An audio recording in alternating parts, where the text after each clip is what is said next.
El diodo semiconductor.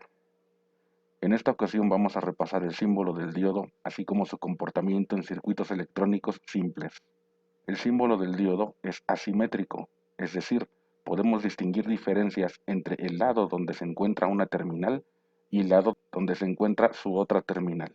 La terminal que se encuentra en la base del triángulo del símbolo es la terminal positiva y se le llama ánodo. La terminal que se encuentra del lado de la barra paralela a la base del triángulo es la terminal negativa y se le llama cátodo. Una forma de recordar cuál terminal es la positiva y cuál es la negativa es analizando la construcción del símbolo.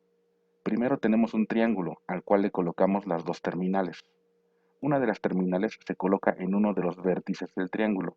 En este caso seleccionamos el que se encuentra en la parte superior. La segunda terminal debe encontrarse en dirección opuesta, lo que significa que saldrá del centro del lado opuesto al vértice de la primera terminal. Con esto ya tenemos nuestras dos terminales.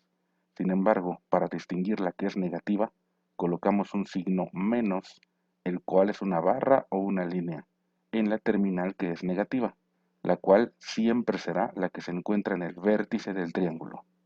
En otras palabras, la terminal que se encuentra en el vértice del triángulo con una barra diferente a los lados del triángulo será la terminal negativa de nuestro diodo.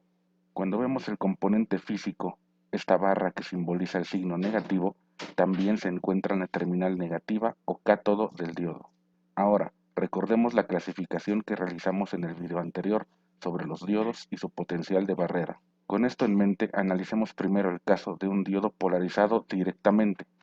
Como hemos visto con anterioridad, polarizar directamente un diodo significa que la terminal positiva del diodo se conecta del lado positivo de la fuente de voltaje y la terminal negativa se conecta del lado negativo de la fuente.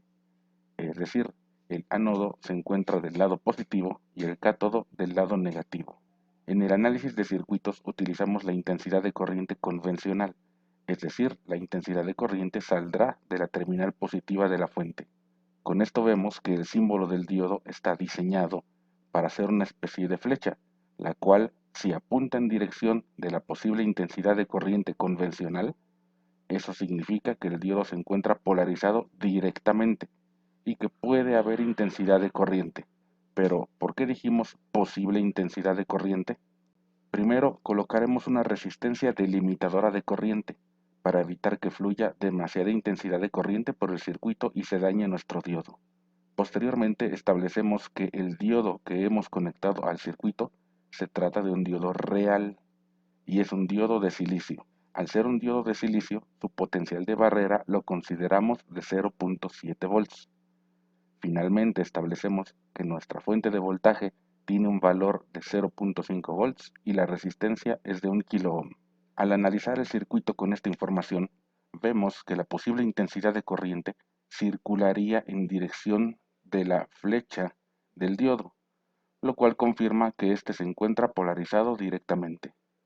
Sin embargo, como la fuente es de solo 0.5 volts y el potencial de barrera es de 0.7 volts, el voltaje no es suficiente para superar la barrera de potencial, lo cual significa que el diodo no conduce intensidad de corriente.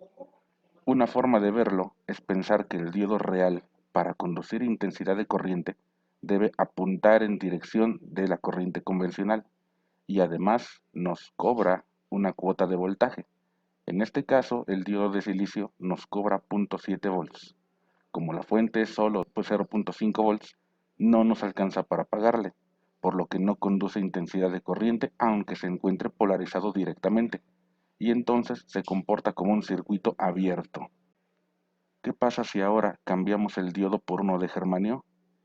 Esta vez vemos que el diodo se encuentra polarizado directamente y con la fuente de 0.5 volts sí nos alcanza para pagarle al diodo, por lo cual este conduce e incluso nos sobra voltaje, el cual es el voltaje que consumirá la resistencia, pues recordemos que se debe mantener la ley de mallas de Kirchhoff.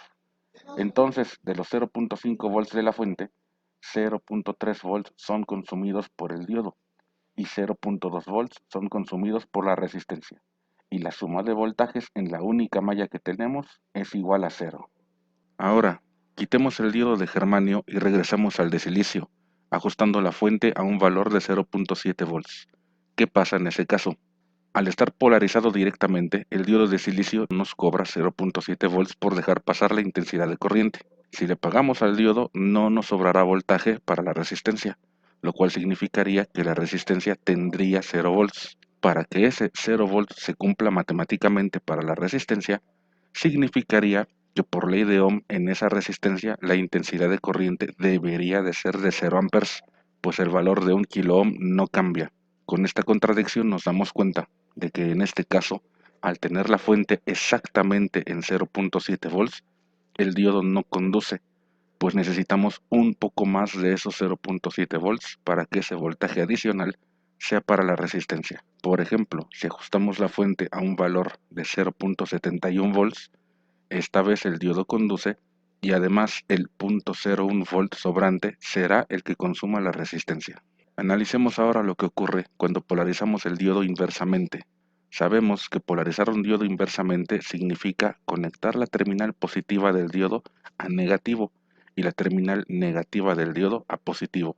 En otras palabras, el diodo se encuentra polarizado inversamente cuando el símbolo del diodo apunta en dirección contraria a la intensidad de corriente convencional.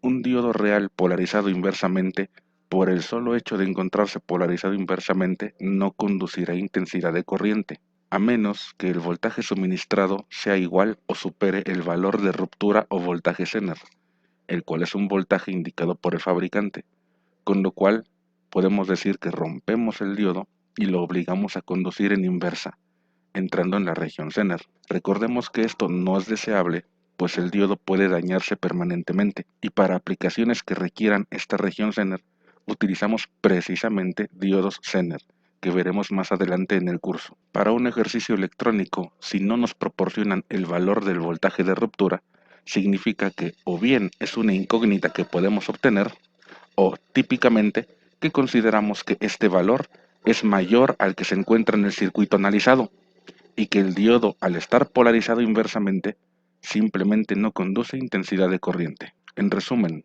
un diodo real polarizado directamente no conduce intensidad de corriente, comportándose como un circuito abierto, a menos que superemos su potencial de barrera, y al hacerlo, el diodo consume un voltaje igual al de su potencial de barrera. Un diodo real polarizado inversamente no conduce intensidad de corriente, comportándose como un circuito abierto, a menos que el voltaje que le suministremos sea mayor al voltaje de ruptura, con lo que entrará en la región Zener y conducirá intensidad de corriente, lo cual puede dañarlo.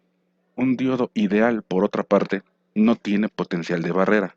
Como un trabajador ideal para el empleador no cobra, por lo que si lo polarizamos directamente, siempre conduce intensidad de corriente, sin consumir voltaje, por lo que se comportará como un circuito cerrado. El diodo ideal, al ser ideal, cuando lo polarizamos inversamente jamás se romperá, por lo que no tiene región Zener, y al estar polarizado inversamente jamás conducirá intensidad de corriente, comportándose como un circuito abierto. Con esta información podemos comenzar a analizar circuitos electrónicos más complejos que incorporen diodos. Hasta la próxima.